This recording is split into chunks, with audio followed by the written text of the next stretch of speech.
जागोन आरो बेवहाय जि जायनिखि गोरोन्थि मावदों बिनि सायाव जायखि जाया पानिशमेन्टआनो बेवहाय जानो हायो बेवहाय खुनु माने बाया जानाय नङा बे खोथाखौ बिथांमोना जोंनो खोथा होदों आरो जोंबो खावलायदों जे बेवहाय बेफोरबायदि जाथाया गोजोन सुक्ति जानायनि उनाव बेबायदि जानो नाङामोन दा जि जाथाय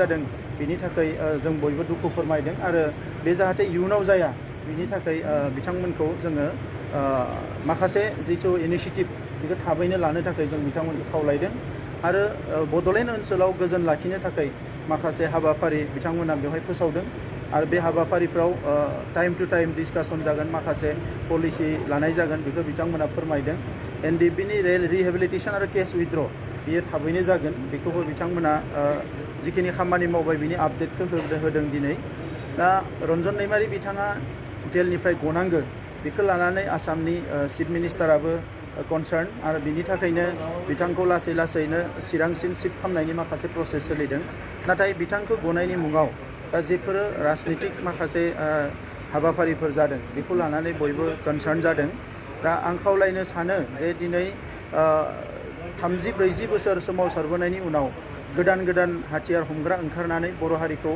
जौगाहोनो हागोन ना धंस' खालामनो हागोन धंस' खालामगोन बेसो दिनै जोंनि थाखाय साननांगौ जादों दा नंखायनो आं खावलायो जायफोर ULB नाम लानानै दिनै फिन हाथियार हमनो नागिरदों बिथांमोना बेखौ दोननांगौ आरो मोजां मोनसे थासारियाव थानांगौ समाजनि थाखाय खामानि मावनांगौ गावबा गावनि केरियारखौ दानांगौ दा बेवहाय सोरनिबा थुनज्रायनायावनो जा बा गावनि सानस्लाब मोनैयावनो जा बेबायदि जुदि हाथियार हमनानै समाजाव दावराव खालामबाय थायोब्ला बियो हारिखौ जौगाहोनाय जानाय नङा हारिखौ धंस' खालामनायसो जागोन दा नंखायनो बेबायदि जाथायनिफ्राय बेबायदि साननायनिफ्राय गोजानाव थानो थाखाय एबा बेखौ नागारनो थाखाय आं बयखौबो खावलायदों आरो बेजों लोगोसे मैया सासे हिर'आ माने साउथ इण्डियानि सिनेमा बायदि फैनानै PWD अफिसाव दादागिरि खालामफैदों बेफोरबायदि दादागिरिखौ जोङो मालाबाबो गिया बड'लेण्ड गभर्नमेन्टआ खालि गोजोना थाथों होननानै सान्थिया थाथों होननानै जोङो जेबो बुङाखै दा बिथांमोना दिनै गोजोन सावरायनायाव फैदों सलुसनाव फैदों बेखौ मोजाङै थानानै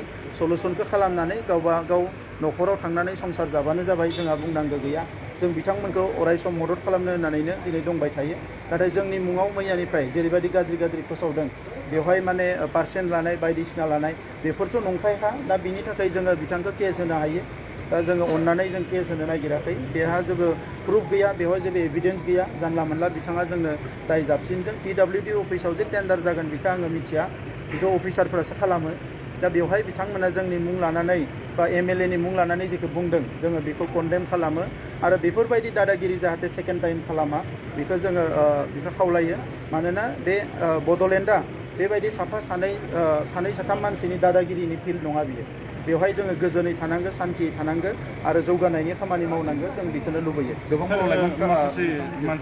माखासे मानसिफोरा सार बुंदोंखि सोंखारनो नागिरदोंखि नोंथांखौ बा नोंथांनि सरकारा फेल जाबाय होननानै सोंखारनायदों बेथ' गोदान बाथ्रा नङा बे सोंखारिखागोन जायफोर दिनै BPF नि मानसि जायफोर दिनै हेंथा हान्जानि मानसि बेथ' दिनैनिल' खोथा नङा जि समाव आं एबसुनि आफादगिरि जानानै आन्दलन खालामबाय थादोंमोन जाथिनि थाखाय बै समावबो सोंखारिमोन राजा लामायाव फैयोबा आन्दलन खालामबा बिथांमोना सोंखारिमोन मानो आन्दलन खालामनांगौ दा बिथांमोना आरो उन्दै गथ'खौ लाना आन्दलन खालामनो फैलायबाय नोंथांमोनाथ' मिथिगोन ना जि समाव जोङो आन्दलन खालामदोंमोन 2010 नि उनाव मोनसे सुक्ति नांगौ होननानै बै समाव सोंखारिदोंमोन उन्दै गथ'फोरखौ लाना आन्दलन खालामदों दिनै आरो बिथांमोनानो थुनज्लायनानै दिनै उन्दै गथ'फोरखौ आन्दलन खालामहोदों दा बेफोरो गोदान बाथ्रा नङा दा आंबो मैया CBI दाबि खालामनाय नुदों CBI दा इनकुवारि जानांगौ आरो CBI इनकुवारिया थाबैनो ULB-खौ सोर जोनोम होनाय बिनि सायावबो CBI इनकुवारि जानांगौ आरो लोगोसे NLFB-खौ सोर जोनोम होनाय बिनि सायावबो CBI आरो NIA नि इनकुवारि जानांगौ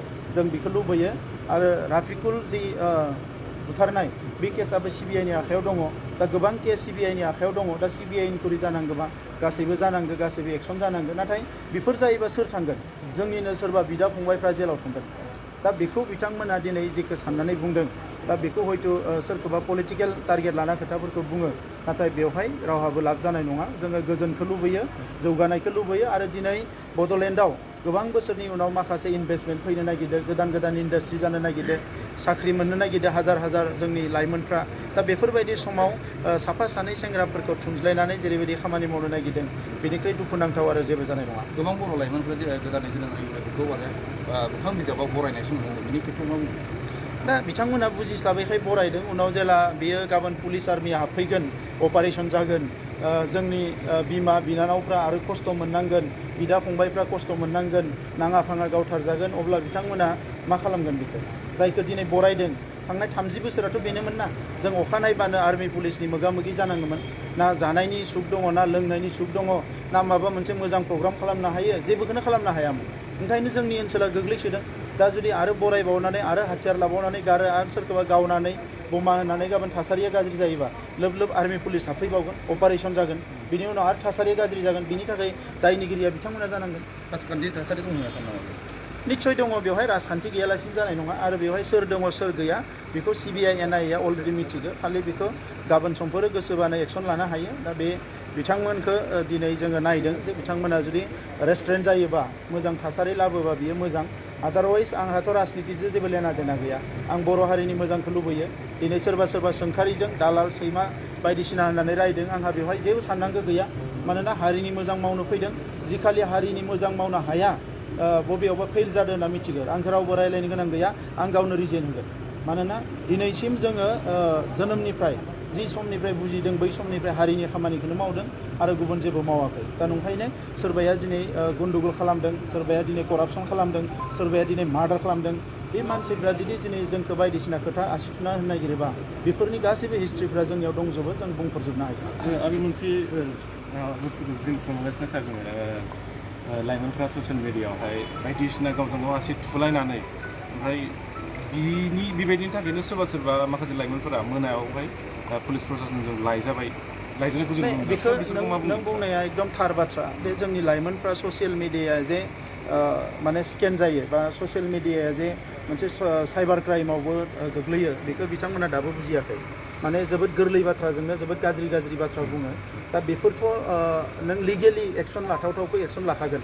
आंखौबाबो लागोन, नोंखौबाबो लागोन, बेयाव रावबो खारग'नाय नङा। ओंखायनो बेफोरजों खेला गेलेनाङा। ससियेल मिडियाखौ नोङो नाय, मा मोजां दोङो गाज्रि दोङो, खिन्थु ससियेल मिडियाखौ जुदि नोङो गाज्रि इउज खालामोबा बे साइबार क्राइमाव गोलैयो। आरो बेखौ नोंबो बुंनानै आंबो बुंनानै जेबो लाब गैया।